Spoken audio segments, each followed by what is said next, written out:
네, 현준, 사회 보시는 형제님이 아주 능숙하게 잘 보시네요. 오늘 뭐 많아가지고 늦게 할 줄 알았더니 아주 빠르게 잘 하고 내려가십니다. 어, 이 교회에서 이렇게 앞에 나와서 말씀을 전할 기회를 주셔서 참 감사가 되고 한편으로는 좀 부담도 되고 합니다. 또 형제님들, 자매님들께서 앞에 단에서 전해지는 말씀을 하나님께서 교회에 주시는 말씀으로 받으실 만한 훌륭한 믿음들을 다들 갖고 계시리라 믿습니다. 오늘 전해드릴 말씀은 일단 교회에 대한 말씀입니다. 그에 앞서서 이제 저희 30대, 40대 기혼 형제 자매님들 모임이 어떻게 진행이 되고 있는지 짧게 소개해 달라라는 말씀이 있으셔서 앞에 잠깐 이 부분 같이 짚고 넘어가겠습니다.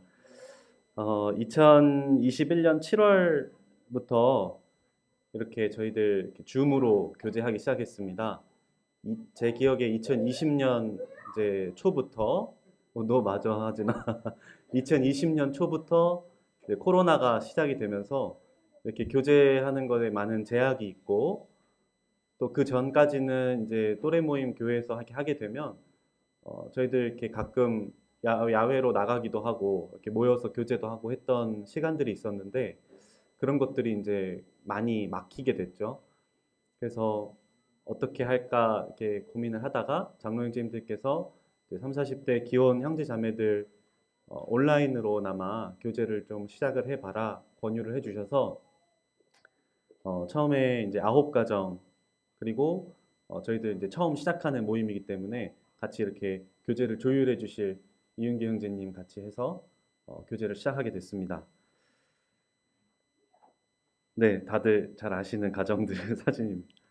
네, 그래서 지금까지 총 2년 동안 매주 목요일 저녁 8시 반부터 한 1시간에서 1시간 반 정도 줌으로 교제를 하고 있습니다. 뭐 그 사이에 새로운 생명들도 태어났고요. 그리고 뭐 새로운 가정도 더해지고 또 어려운 일들도 있었고 또 다시 같이 교제도 하게 되고 하는 여러 가지 이제 일들이 있었고 저희들 처음에는 주로 이제 가정 안에서의 일어나는 일들, 부부 간의 관계, 또 자녀 양육 이런 거에 대해서 서로 이렇게 교제를 나눴습니다. 예, 우리 가정은 이렇게 하고 있고, 너네 가정은 어떻게 하고 있니? 그러면 우리도 이렇게 좀 해봐야겠다. 이런 거는 이렇게 하는 게 어떨까? 서로 이렇게 교제를 하다 보면 하나님께서 그 가정마다 역사하신 그 손길들이 다 다르더라고요. 그래서 그 가운데에서 우리가 어떻게 하나님을 배우고 또 어떻게 하면 더 아이들을 잘 주님 안에서 양육할 수 있을지 서로 나누고 세상 부모들 그 맘카페를 통해서만 아이들 양육을 배우는 것이 아니라 모임 안에서 주님 안에서 어떻게 말씀으로 아이들을 양육하는지를 또 서로가 배우고 또 교제를 갖고 나누고 하는 시간들을 가졌습니다. 그러던 와중에 이제 올해 3월부터 새로운 두 가정이 같이 더해지게 됐습니다. 그래서 그리고 이제 이은기 형제님은 저희도 이제 교제가 잘 이루어진다고 생각이 되셔서 이제 지금은 같이 안 하고 계시고 3월부터 이제 새로운 두 가정이 더해져서 총 11가정이 이제 교제를 하고 있고 목요일 오후 그 저녁 시간을 이제 저희가 매주 모이고 있는데 굉장히 모이기가 어렵습니다. 네, 30대, 40대 이제 직장 생활을 하게 되고 또 아이들 키우고 하면서 어떻게 보면 좀 많이 바쁜 시기인 것 같아요. 그러다 보니까 최대한 그 시간들을 형제님들 위주로 이렇게 교제를 하기 위해서 자매님들이 많이 헌신을 해주세요. 자녀들을 자녀가 한 명인 분들도 계시지만 두 명도 있고 세 명도 있고요.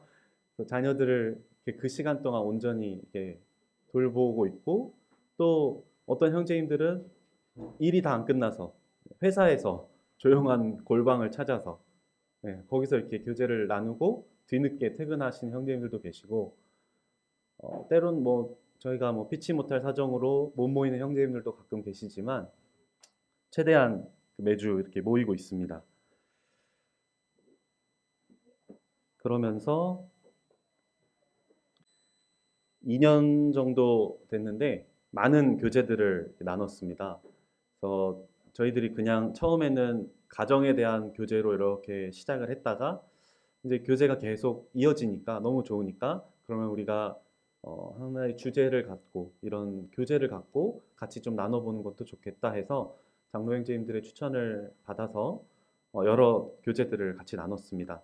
뭐 그리스도께서 사랑하신 교회, 성경적인 결혼과 가정 이런 엠마오 교제들도 같이 나눴고 승리하는 삶, 교회는 관계다. 그래서 교회와 삶에 대한 여러 가지 내용들이 담긴 책들도 같이 나눴습니다. 그리고 이제 올해부터 하게 하고 있는 책은 예배에 대한 책입니다. 그래서 요즘 예배가 풍성한 이유 중에 하나가 또 저희가 이렇게 교제를 잘 하고 있어서 많은 형제님들이 예배에 참석하지 않나 하는 생각을 혼자만 좀 조심스럽게 해봤습니다. 그 와중에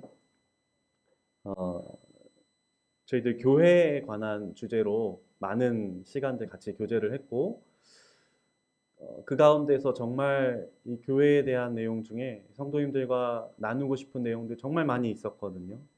근데 이번 말씀을 준비를 하면서 여러 주제들을 고민을 하다가 마지막에 하나님께서 이 내용을 주셔서 성도님들과 같이 이 교회에 대한 내용을 좀 나누고 싶습니다. 많이들 아시는 내용이겠지만 다시 한번 짚어보면서 이 교회가 이런 것이고 또 이렇기 때문에 나는 이 교회에서 어떠해야 하는가를 좀 스스로 돌아보는 그런 시간이 되시기를 바랍니다. 네, 교회는요, 눈을 딱 감고 교회란 뭘까요? 라고 딱 물었을 때 많은 사람들이 어떤 특정 건물을 생각을 합니다. 큰 건물이 이렇게 있고 십자가 딱 철탑이 이렇게 세워져 있고 앞에 이렇게 잔디가 있으면 조금 이제 전원 생활을 좋아하시는 분들 큰 건물 빌딩에 이렇게 십자가가 달려 있는 건물을 상상하시면 이게 좀 현대 문물이 많은 이게 백화점이나 이런 것들이 있는 곳에서 도시에서 사는 걸 좋아하시는 분들. 그래서 교회 하면은 다들 그런 건물을 생각하세요. 어떤 분들은 교회 하면 뭐가 떠오르세요? 하면 카타콤, 지하교회, 박해받는 교회 이런 교회를 생각을 하십니다. 지하교회 하니까 생각이 난 건데 잠실교회 예전에 그 지하에 있을 때 지난번에 그 형제 그 교제 모임을 할 때 또 형제님이 거기 아직도 그대로 있다고 그러시더라고요. 거기 기억나시는지 모르겠지만 쥐는 당연히 같이 사는 거고 바퀴도 있고요. 가끔 비 오면은 이제 그 지네랑 존벌레들 이렇게 다니고 왜요? 그런 거 이렇게 손으로 잡아서 버리는 분들도 계세요. 제 기억에도 그 여름에 비가 많이 오면 항상 저 청년 때였는데 최영 선생님 전화가 오세요. 야, 주영아 나와. 그러면 이제 가요. 가서 걸레로 거기 뭐 하수구 물 나온 거 다 이렇게 닦아가지고 짜고 하면 청년들이랑 같이 그렇게 했던 기억이 납니다. 저는 지하교회 하면 그거밖에 기억이 안 나요. 그 부엌은 또 어땠게요? 부엌 거기 그때 청년들 그때도 설거지 할 때인데 설거지 당번 딱 잡히면 옷을 한 2개 더 가지고 옵니다. 에어컨이 없잖아요, 거기. 여름에 덥고 겨울에 뜨거운 물 안 되니까 춥고 그러니까 그런 기억이 있다가 지금 이제 여기 올라와서 꽤 그래도 한 7, 8년 지났는데 벌써 이제 가물가물해지고 있죠. 너무 좋은 환경에 있다 보니까 처음에 너무 감사했는데 그러다 보니까 이제 익숙해져 버린 그런 모습을 또 생각하게 됩니다. 근데 하나님께서 말씀하신 이 교회라는 것은 사실은 그런 건물이 아닙니다. 어, 사도행전이랑 그 신약 서신서의 대부분에 쓰여진 이 교회란 의미는 성도님들 잘 아시는 대로 헬라어로 에클레시아라는 단어가 사용이 됩니다. 불러낸 무리, 모임, 회중 이런 뜻이죠. 그러니까 성도들의 모임입니다. 성경의 신약 성경에 많은 부분에서 이 교회에 대한 비유를 하는 부분을 볼 수 있는데 양익무리라는 표현도 있고요. 그 중에서 가장 대표적으로 에베소서에 나오는 그리스도의 몸이라는 표현이 있습니다. 앞에 말씀을 읽어보겠습니다. 교회는 그의 몸이니 만물 안에서 만물을 충만케 하시는 자의 충만이니라. 에베소서 1장 23절 말씀입니다. 교회는 그의 몸이다. 주님의 몸이라고 표현을 하시죠. 그래서 결국에 이 교회란 무엇이냐? 교회는 어떤 건물이 아니고요. 교회는 구원받은 성도들의 모임이고 머리 되신 그리스도의 몸입니다. 다시 한번 구원받은 성도들의 모임이고 머리 되신 그리스도의 몸입니다. 이 부분을 좀 더 자세히 살펴보겠습니다. 고린도전서 12장 말씀 한번 찾아서 읽어보도록 하겠습니다. 고린도전서 12장 12절로 27절 말씀입니다. 신약성경 277페이지 고린도전서 12장 말씀입니다. 제가 읽도록 하겠습니다. 몸은 하나인데 많은 지체가 있고 몸의 지체가 많으나 한 몸임과 같이 그리스도도 그러하니라. 우리가 유대인이나 헬라인이나 종이나 자유인이나 다 한 성령으로 세례를 받아 한 몸이 되었고 또 다 한 성령을 마시게 하셨느니라. 몸은 한 지체뿐만 아니요 여럿이니 만일 발이 이르되 나는 손이 아니니 몸에 붙지 아니하였다 할지라도 이로써 몸에 붙지 아니한 것이 아니요 또 귀가 이르되 나는 눈이 아니니 몸에 붙지 아니하였다 할지라도 이로써 몸에 붙지 아니한 것이 아니니 만일 온 몸이 눈이면 듣는 곳은 어디며 온 몸이 듣는 곳이면 냄새 맡는 곳은 어디냐. 그러나 이제 하나님이 그 원하시는 대로 지체를 각각 몸에 두셨으니 만일 다 한 지체뿐이면 몸은 어디냐. 이제 지체는 많으나 몸은 하나라. 눈이 손더러 내가 너를 쓸 데가 없다 하거나 또한 머리가 발더러 내가 너를 쓸 데가 없다 하지 못하리라. 그뿐 아니라 더 약하게 보이는 몸의 지체가 도리어 요긴하고 우리가 몸에 덜 귀히 여기는 그것들을 더욱 귀한 것들로 입혀주며 우리 아름답지 못한 지체는 더욱 아름다운 것을 얻느니라. 그런즉 우리의 아름다운 지체는 그럴 필요가 없느니라. 오직 하나님이 몸을 고르게 하여 부족한 지체에게 귀중함을 더하사 몸 가운데서 분쟁이 없고 오직 여러 지체가 서로 같이 돌보게 하셨느니라. 만일 한 지체가 고통을 받으면 모든 지체가 함께 고통을 받고 한 지체가 영광을 얻으면 모든 지체가 함께 즐거워하느니라. 27절 같이 읽겠습니다. 시작. 너희는 그리스도의 몸이요 지체의 각 부분이라. 네, 몸에 여러 부분이 있죠. 손도 있고 발도 있고 눈도 있고 귀도 있고 여기 성경에 지금 나오는 지체만 해도 여러 지체가 됩니다. 손 평소에는 잘 몰라요. 그러다가 다치면 압니다. 아, 손이 귀한 거구나. 손이 없으면 불편하잖아요. 이렇게 기부스를 이렇게 하고 있으면 왼손을 했네요. 오른손잡이니까 오른손을 하면 더 뼈저리게 느끼죠. 밥 먹을 때, 씻을 때, 뭐 할 때, 글씨 쓸 때. 평소에는 못 느끼다가 아파서 없으면 느끼게 됩니다. 눈, 귀는 더 그렇죠. 눈이랑 귀가 서로의 역할을 하려고 하면은 몸이 어떻게 될까요? 귀도 보려고 하면 듣는 게 안 되고, 눈도 들으려고 하면 보는 게 안 됩니다. 눈이랑 귀가 보고 듣는 역할만 있는 것이 아니라 중심을 잡아주는 역할이 같이 있어요. 그래서 눈을 감고 오래 있으면 중심 잡기가 어려워지고, 귀가 한쪽이 문제가 생기면 걷지를 못해요. 서지를 못합니다.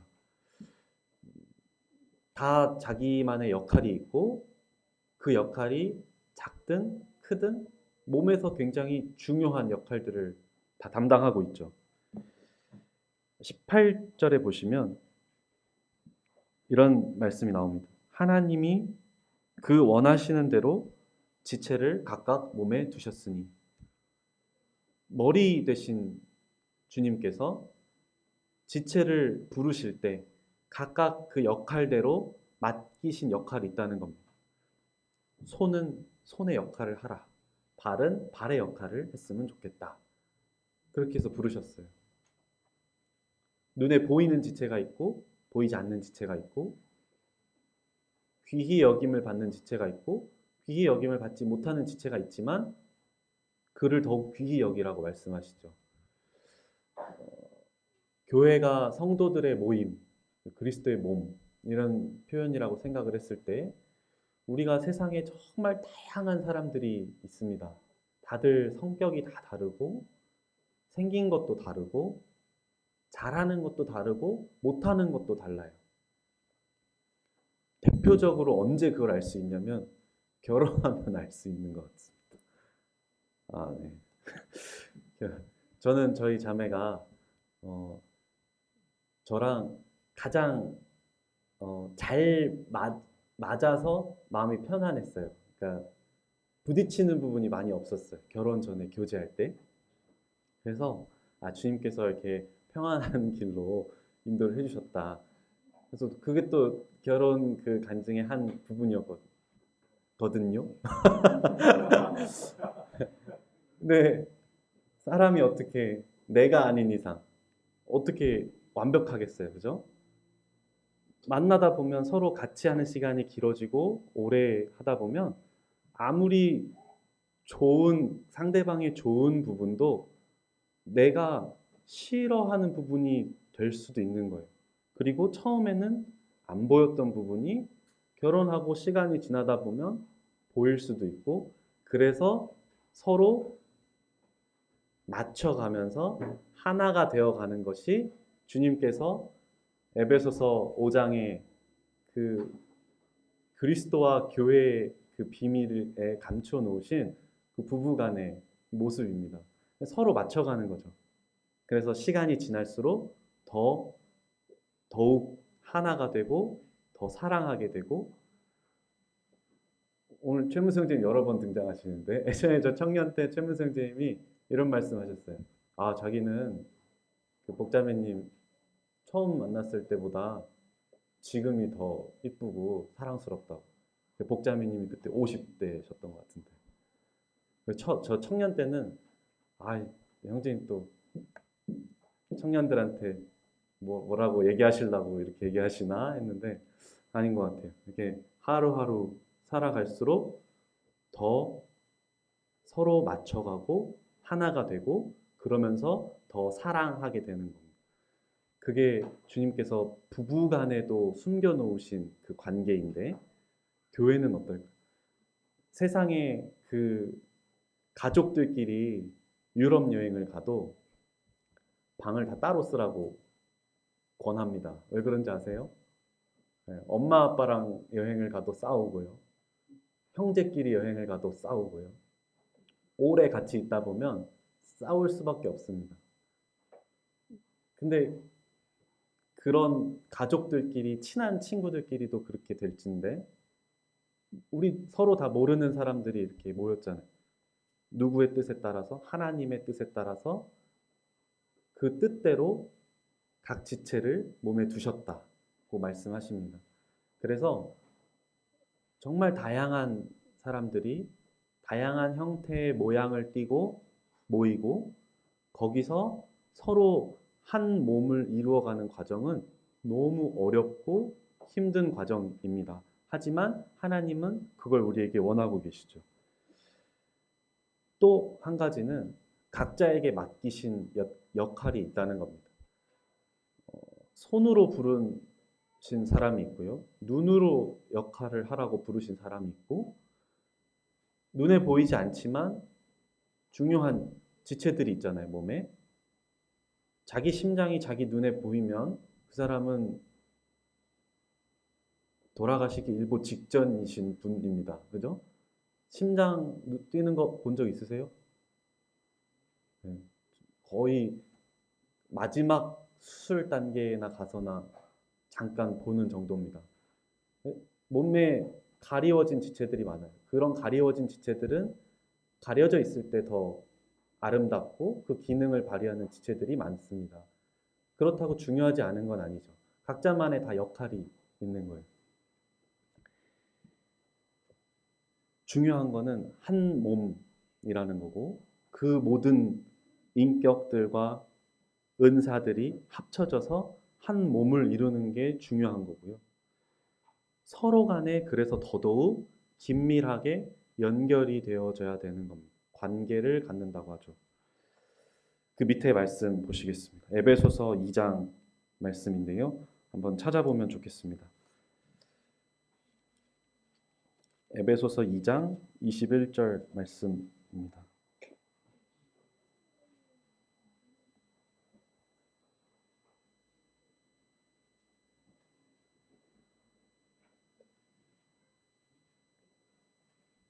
에베소서 2장 21절로 22절 말씀 읽도록 하겠습니다.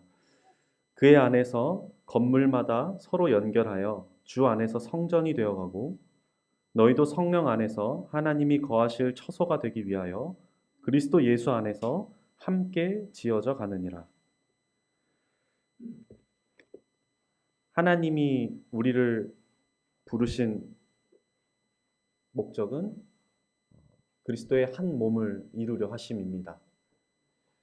그리고 그런 우리에게 이제 원하시는 것은 서로 연결하여 주 안에서 성전이 되어가라. 서로 연결되라는 겁니다. 따로따로 있는 것이 아니고 구원받고 교회로 더해지지 않고 혼자 신앙생활 하다가 죽어요. 그래도 구원에 있기 때문에 천국은 갑니다. 하지만 그것이 주님이 원하시는 삶이 아니라는 거죠. 주님 우리를 그런 삶을 원하셨다면 수도원을 들어가거나 이 성경의 많은 부분에 아마 저기 절벽이나 그런 바위 틈에 거하라 라는 말씀이 있었을 거예요. 근데 주님 그러지 않으셨죠. 우리를 부르시고 한 몸을 이루라고 말씀하시고 그 가운데서 서로 연결되라고 말씀하십니다. 22절에 너희도 성령 안에서 하나님이 거하실 처소가 되기 위하여 그리스도 안에서 함께 지어져 가느니라. 두 가지 중요한 포인트가 나오는데요.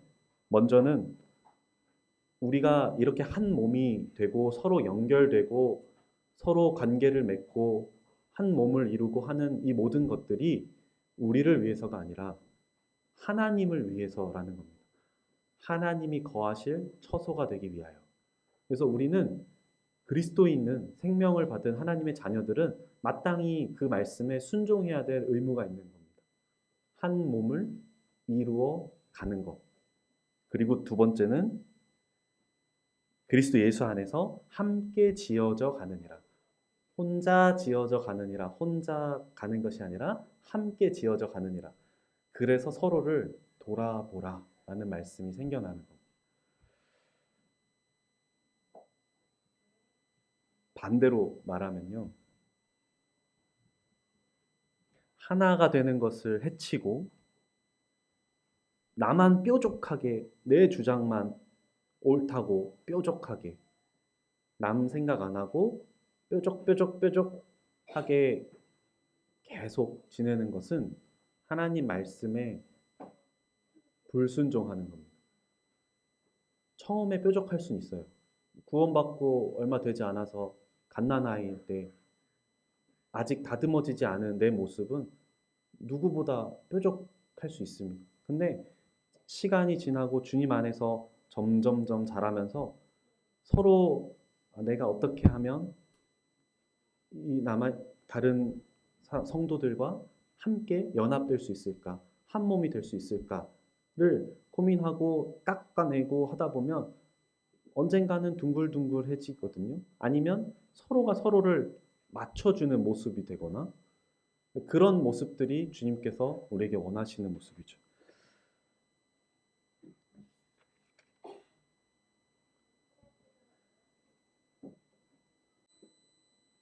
고린도 교회를 보면 그때 당시에 로마 시대에 퇴역한 그 군인들이 이렇게 주로 이주되어서 살던 아주 부유한 도시입니다. 뭐 역사에 따르면 올림픽 경기 같은 그런 체육 그런 경주 뭐 이런 대회들도 열렸을 만큼 엄청 크고 부유한 도시였어요. 그 도시에 교회가 세워지게 됩니다. 엄청 풍성했어요. 고린도 교회 유능한 교사들, 또 풍성한 은사들 이런 표현들이 나오거든요. 엄청 그 활발했고 부유했고 그런 교회에 고린도전서 1장부터 쭉 읽어보면 사도 바울은 각 장마다 문제점을 지적하고 있어요. 다 다른 문제들. 고린도 교회에 나오는 다 다른 문제들. 처음에 나오는 문제가 뭐였냐면 누구는 게바에게, 누구는 바울에게, 아볼로에게, 누구는 그리스도에게. 그러니까 파가 나뉘었어요. 네가 옳다, 내가 옳다. 서로 분열되고 싸우고 사도 바울이 지적을 합니다. 옳지 않다. 우리가 다 주 안에서 하나인데. 또 나와요. 서로 시기하고 분열되고 4장 넘어가면 이제 교만에 대해서 지적을 하고 5장에는 성적인 타락에 대해서도 지적을 합니다. 고린도 교회 굉장히 성적으로 문란했어요. 그때 당시에 고린도 도시 자체가 코린티안테스라는 말이 있는데 아주 그 간음을 일삼는 사람 뭐 그런 뜻이에요. 그런 거의 대명사로 고린도가 있을 만큼 굉장히 성적으로 문란한 도시였기 때문에 근데 그거를 거부해야 되잖아요. 우리는 하나님의 백성이고 그 하나님의 거하실 처소가 되기 위해서 이 성전을 거룩한 성전을 정말 거룩하게 유지해야 돼서 안 된다 거절을 해야 되는데 너무 그 주변이 그런 것들이 많다 보니까 조금씩 그게 들어온 거예요. 그래서 그런 성적인 타락도 교회 안에 있었고 심지어 성도 간의 성도를 서로 고소합니다. 그리고 결혼에 대한 문제도 있었고 서로 실족해하고 넘어지게 하고 하는 문제들이다. 너무 많은 문제들이 있었어요. 고린도 교회의 은사가 그렇게 풍성했고 유능한 교사들이 정말 많았는데 이런 문제들이 이렇게 많았던 겁니다. 사도 바울이 이거에 대한 해결책을 무엇을 제시하느냐? 성도님들 잘 아시는 사랑입니다.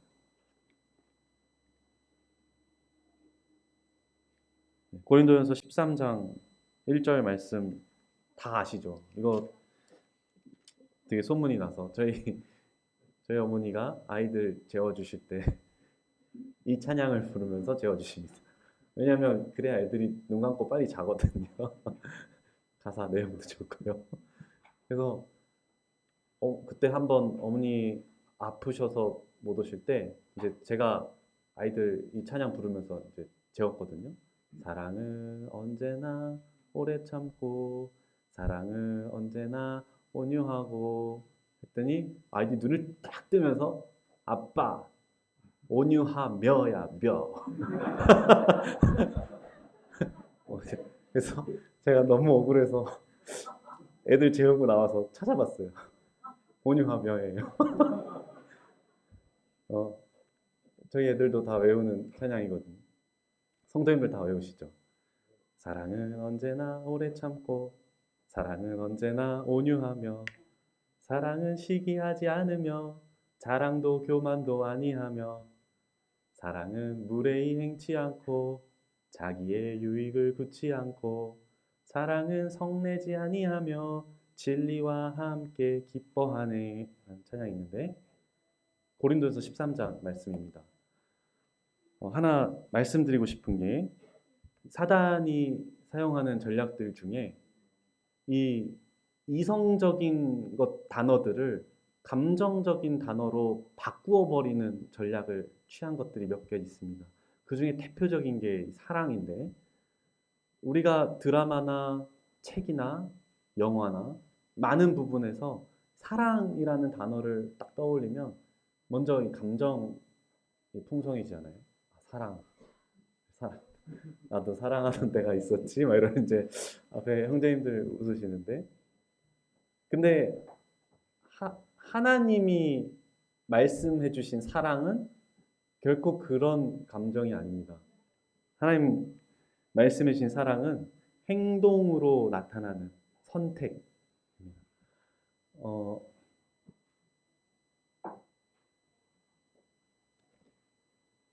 요한일서 말씀에 이런 게 있죠. 그가 우리를 위하여 목숨을 버리셨으니 우리가 이로써 사랑을 알고 라는 말씀이 있어요. 요한일서 3장 말씀인데요. 그가 우리를 위하여 목숨을 버리셨으니 이로써 우리가 사랑을 알고, 사랑은 여기 있으니 우리가 먼저 하나님을 사랑한 것이 아니요 하나님 먼저 우리를 사랑하사 그 아들을 위하여 우리를 위하여 화목제로 그 아들을 보내셨음이라. 그러니까 사랑은 하나님이 아들 예수 그리스도를 우리에게 보내주신 것. 그래서 요한복음 3장 16절에 하나님이 세상을 이처럼 사랑하사 독생자를 주셨으니, 하나님이 우리를 사랑하십니다. 그 사랑은 말로 하는 사랑이 아니라 행함으로 보이신 사랑입니다. 그게 너무 큰 나머지 우리가 그거를 찬양하고 기억하고 매주 떡과 잔을 떼면서 그 사랑을 다시 한번 기억하게 되고, 내가 받은 사랑이 어떤 사랑인지 다시 한번 보게 되죠. 마찬가지 그 사랑으로 너희도 서로 사랑하라 말씀하셨죠.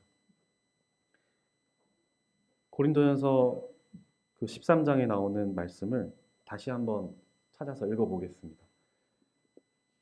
사랑이 감정이 아니라 행함이다라는 생각을 갖고 이 13장 말씀을 한번 제가 읽어보도록 하겠습니다. 내가 사람의 방언과 천사의 말을 할지라도 사랑이 없으면 소리나는 구리와 울리는 꽹과리가 되고, 내가 예언하는 능력이 있어 모든 비밀과 모든 지식을 알고 또 산을 옮길 만한 모든 믿음이 있을지라도 사랑이 없으면 내가 아무것도 아니요 내가 내게 있는 모든 것으로 구제하고 또 내 몸을 불사르게 내줄지라도 사랑이 없으면 내게 아무 유익이 없느니라. 사랑은 오래 참고, 사랑은 온유하며 시기하지 아니하며, 사랑은 자랑하지 아니하며 교만하지 아니하며 무례히 행하지 아니하며 자기의 유익을 구하지 아니하며 성내지 아니하며 악한 것을 생각하지 아니하며 불의를 기뻐하지 아니하며 진리와 함께 기뻐하고 모든 것을 참으며 모든 것을 믿으며 모든 것을 바라며 모든 것을 견디느니라.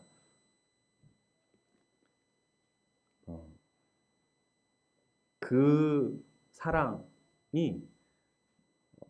에베소서에 아까 말씀드린 대로 그 부부간의 그 사랑에도 동일한 사랑이 적용이 되는 겁니다. 아내들아 남편에게 순종하라.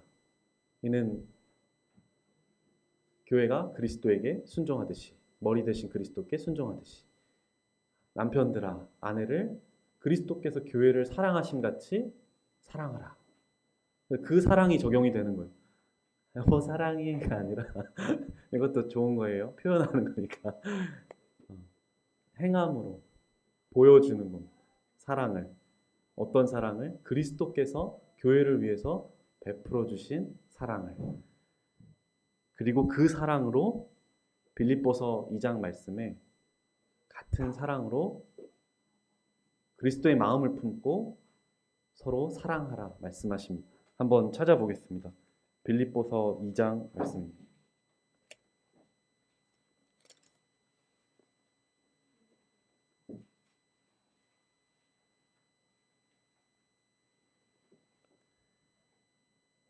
빌립보서 2장 1절로 8절 말씀입니다. 제가 빠른 속도로 읽도록 하겠습니다. 그러므로 그리스도 안에 무슨 권면이나 사랑의 무슨 위로나 성령의 무슨 교제나 긍휼이나 자비가 있거든 마음을 같이하여 같은 사랑을 가지고 뜻을 합하여 한 마음을 품어 아무 일에든지 다툼이나 허영으로 하지 말고 오직 겸손한 마음으로 각각 자기보다 남을 낮게 여기고 각각 자기 일을 돌아볼 뿐더러 또한 각각 다른 사람들의 일을 돌아보아 나의 기쁨을 충만하게 하라. 너희 안에 이 마음을 품으라. 곧 그리스도 예수의 마음이니 그는 근본 하나님의 본체시나 하나님과 동등됨을 취할 것으로 여기지 아니하시고 오히려 자기를 비워 종의 형체를 가지사 사람들과 같이 되셨고 사람의 모양으로 나타나사 자기를 낮추시고 죽기까지 복종하셨으니 곧 십자가에 죽으심이라. 2절에 보면 이런 말씀이 나와요. 마음을 같이하여 같은 사랑을 가지고 뜻을 합하여 한 마음을 품어 같은 사랑으로 사랑하라 말씀하십니다. 그리고 5절에 너희 안에 그리스도의 마음을 품으라. 이게 성도 간의 관계에서 가장 중요한 두 가지입니다. 같은 사랑으로 그리스도께서 우리를 위하여 베풀어 주신 그 사랑으로 서로를 사랑하고 두 번째는 그리스도의 마음을 품고 그리스도의 마음으로 낮아지고 그 낮아짐으로 섬길 수가 있는 거죠. 마무리 말씀하도록 하겠습니다. 교회는 앞에서 말씀드렸듯이 성도의 모임이고 그리스도의 몸입니다. 잠실교회도 그렇겠죠. 그 얘기는 주님께서 피로 사신 하나님 사랑하시는 그런 교회입니다. 잠실교회가 40년 이제 지나고 가고 있는데 앞으로 40년, 80년 글쎄 주님 오실 때까지 잠시 주님께서 촛대를 옮기시지 않는 한 교회가 지속이 되겠죠. 건물이 아니라 교회가. 그러면 그런 우리에게 가장 중요한 아름다운 교회가 되어가기 위한 가장 중요한 것이 뭘까? 하나님 말씀하셨듯이 그리스도의 몸을 이루는 겁니다. 그리스도의 몸을 이루는 방법은 요한복음 13장에 나오는 말씀처럼 내가 너희를 사랑한 것 같이 너희도 서로 사랑하라 라는 말씀에 순종하면 될 것 같습니다. 요한복음 13장이 주님께서 주와 선생이 되어 제자들의 발을 씻기시는 장면이 나옵니다.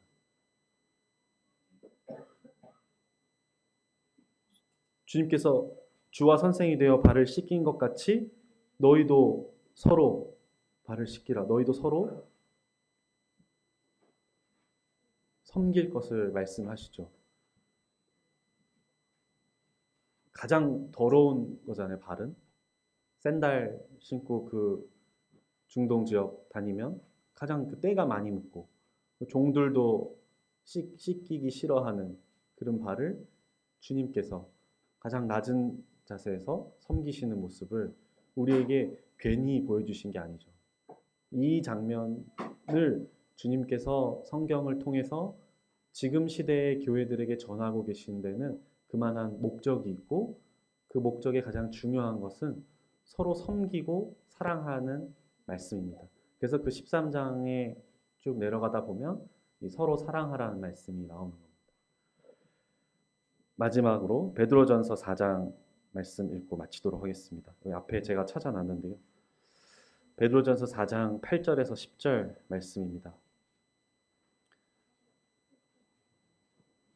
이 말씀을 받고 사실 요 교재를 준비를 했습니다. 교회는 관계다. 그리스도께서 피로 사신 교회라는 이 두 교재로 저희들 30대, 40대 형제들이 교제를 하면서 가장 많이 마음속에 참 부끄러웠고 또 도전이 됐고 했던 부분들이 이런 부분이에요. 서로 섬기고 사랑하고 그 끈끈한 관계를 맺어가고 그러면서 나도 깎이고 상대방도 변화되고 그런 아름다운 교회. 베드로전서 4장 말씀 같이 읽어보도록 하겠습니다. 무엇보다도 열심으로 서로 사랑할지니 사랑은 허다한 죄를 덮느니라. 서로 대접하기를 원망 없이 하고 각각 은사를 받은 대로 하나님의 각양 은혜를 맡은 선한 청지기 같이 서로 봉사하라. 네. 뜨겁게 서로 사랑하고 하나님이 각 지체를 그 원하시는 곳에 두셨다는 그 목적대로 은혜를 맡은 선한 청지기 같이 서로 봉사하라. 은사를 주신 목적은 교회를 섬기기 위함이죠. 그렇기 때문에 그 교회라는 것은 결국엔 성도들입니다. 성도들을 섬기기 위해서 하나님이 나에게 이런 은사를 주셨구나. 그리고 그것과는 또 별개로 가장 큰 은사, 사도 바울이 말했던 가장 큰 은사, 사랑. 그 사랑으로 서로 열심히 뜨겁게 사랑하라.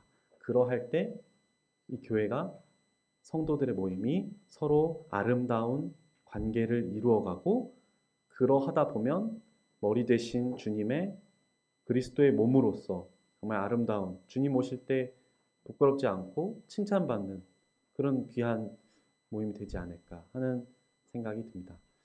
제 개인적으로 받은 말씀이라서 성도님들과 함께 나누고 싶어서 지금까지 말씀 준비했습니다. 혹시 마음에 부담이 되신 부분이 있다면 너그러운 마음으로 용서해 주시기 바랍니다.